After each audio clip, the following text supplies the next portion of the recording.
Nazia auto से अपने मायके जाकर उतरती है। उसके हाथ में बड़े बड़े दो बैग्स हैं। नाजिया दरवाज़ा खटखटाती है। काफ़ी देर खटखटाने के बाद नाजिया की भाभी दरवाज़ा खोलती है। नाजिया को देखते ही उसकी भाभी रुकैया के चेहरे की हवाइयाँ उड़ जाती हैं। रुकैया घबराते हुए कहती है, नाजिया बाजी, आप कैसे आ गई? नाजिया, कैसे आ गई? ऑटो करके आ गई? रुकैया, नहीं, वो मेरा मतलब था, ना कुछ बताया ना कुछ, सीधा आकर धमक गई। नाजिया, क्यों भाई? मेरा घर है, जब चाहूँगी आऊँगी, एप्लीकेशन लगा कर थोड़ी आऊँगी। रुकैया अपने शौहर को आवाज़ देते हुए कहती है, सुन रहे हो, आपकी आपा जान आई हैं। नाजिया, ए बहन, बात सुनो ज़रा, ये आपा जान कौन से एंगल से लग रही हूँ मैं तुम्हें? तुम्हारा मियाँ मुझे बाजी कहता है, तुम भी बाजी ही बोलो। रुकैया, वो आप मुझसे उम्र में काफ़ी बड़ी हैं ना, इसलिए इज़्ज़त में आपा जान बोल दिया। नाजिया, खुदा का खौफ कर ले औरत, मुश्किल से मुझसे महीना दो महीना छोटी होगी, नाटक तो ऐसे कर रही है जैसे मेरे सामने की दूध पीती बच्ची हो। रुकैया, आपसे पूरी 3 साल छोटी हूँ, चाहे तो मेरा आधार चेक कर लेना। नाजिया, ये आधारों की तो कुछ मत कहो, आधार चेक करने जाएंगे तो हो सकता है तुम्हारी अम्मा तुमसे ही 2 साल छोटी निकलें।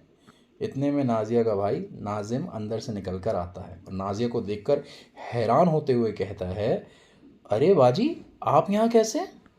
नाजिम की निगाह नाजिया के बड़े बड़े बैग्स पर पड़ती है। नाजिम घबराते हुए कहता है, रेहान भाई ने आपको घर से निकाल दिया क्या? नाजिया गुस्सा होते हुए कहती है, कभी तो मुंह से कुछ अच्छा निकाल लिया कर, और ये तुझे क्या हो गया है? बड़ी बहन आई है, न सलाम न दुआ, सारे तौर तरीके ही भूल गया। रुकैया की तरफ इशारा करते हुए कहती है, इसीलिए बड़े बूढ़े कहते हैं कि लड़की ख़ानदानी लानी चाहिए, वरना ऐसी वैसी कोई छोटी कौम की लड़की आ जाए तो नस्लें बर्बाद कर देती है। अब तुझे ही देख लो, दिन में 10 बार मुझे सलाम करता था, और अब देखो 4 साल बाद मिला और कोई सलाम दुआ कुछ नहीं। इतने में नाजिया की अम्मी निकल कर आती हैं। वो भी नाजिया के बड़े बड़े बैग्स देखकर हैरान होते हुए पूछती हैं, अरे अल्लाह, नाजिया, सुबह सुबह इतने बड़े बड़े बैग लेकर तू कैसे? रेहान ने तुझे घर से निकाल दिया क्या? ये सुनकर रुकैया की हंसी छूट पड़ती है। नाजिया कहती है, अरे अम्मी, तुम तो मत भूलो अच्छे ख़ानदान से हो। रुकैया को देखते हुए कहती है, ये गंदी मछली पूरे तालाब को गंदा कर देती है। रुकैया गुस्से में अपने कमरे में चली जाती है। कट्टू, नाजिया और अम्मी साथ में सोफे पर बैठी हैं। रुकैया बगल से निकलती है। अम्मी पूछती हैं, बेटा रुकैया, खाना कब तक बनेगा?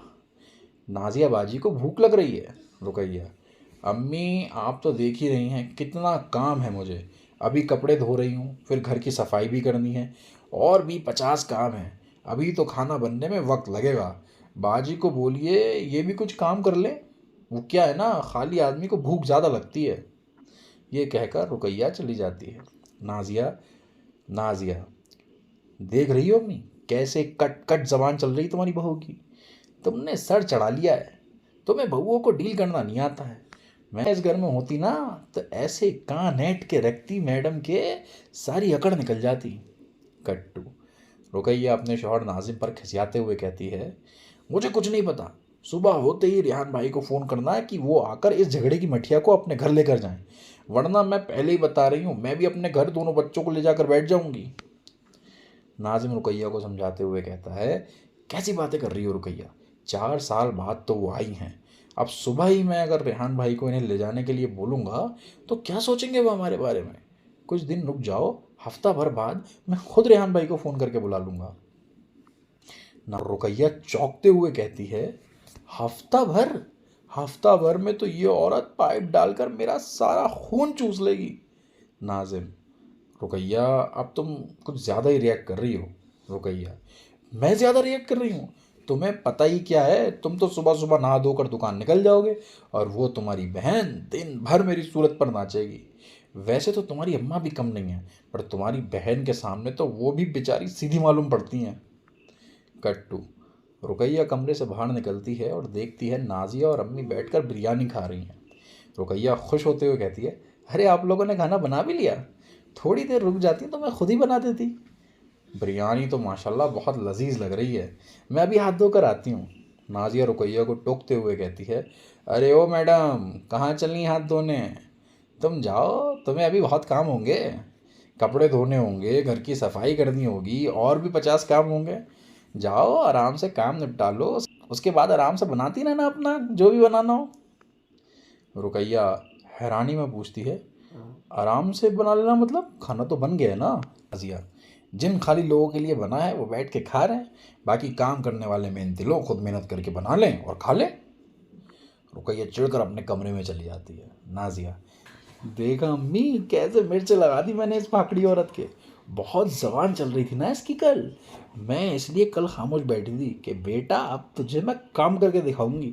इसीलिए इसकी बातें सुन ली कल मैंने, वरना किसी की मजाल है कि नादिया शिकारपुर वाली को तो बातें सुनाकर चला जाए। ये कहकर जोर से हंसती है। Cut to